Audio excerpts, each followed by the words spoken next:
നാളത്തെ NEET exam എഴുതാൻ പോകുന്ന എല്ലാ കുട്ടികൾക്കും ഓൾ ദി ബെസ്റ്റ്. അപ്പം ഇനിയൊന്നും നമുക്ക് ചെയ്യാൻ ബാക്കിയില്ല.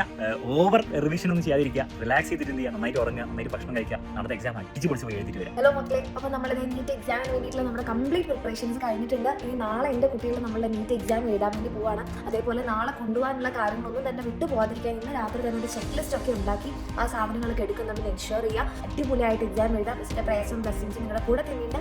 All the very best. തകർത്ത് എഴുതാം കേട്ടോ. മക്കൾ പഠിച്ചതെല്ലാം കൃത്യമായി ഓർത്തെടുത്ത് നാളത്തെ നീറ്റ് എക്സാം വളരെ നന്നായിട്ട് നിങ്ങൾക്ക് അറ്റൻഡ് ചെയ്യാൻ കഴിയട്ടെ. എല്ലാ മക്കൾക്കും ഓൾ ദ വെരി ബെസ്റ്റ്. അപ്പൊ നാളത്തെ എക്സാം അടിപൊളിയായിട്ട് എഴുതിയിട്ട് പോയ മക്കളെ. അപ്പോൾ ഓവറായിട്ട് ടെൻഷൻ അടിക്കേണ്ട ആവശ്യമൊന്നും തന്നെ ഇല്ല. അപ്പൊ നിങ്ങളെ കൊണ്ട് സാധിക്കും. All the best. അപ്പൊ മക്കളെല്ലാവരും അടിപൊളിയായിട്ട് ഫുൾ കോൺഫിഡൻസോടെ തന്നെ എക്സാമുകളിലോട്ട് പോവാം. അപ്പൊ നാളെ എക്സാം എഴുതാൻ വേണ്ടി പോകുന്ന എല്ലാവർക്കും ഓൾ ദ വെരി ബെസ്റ്റ്. മക്കളെ ഒന്നുകൊണ്ടും പേടിക്കേണ്ട, നമ്മുടെ പ്രിപ്പറേഷൻസ് എല്ലാം ബെസ്റ്റ് ആയിരുന്നു. അപ്പൊ എക്സാം നാളത്തെ തകർത്ത് എഴുതാം.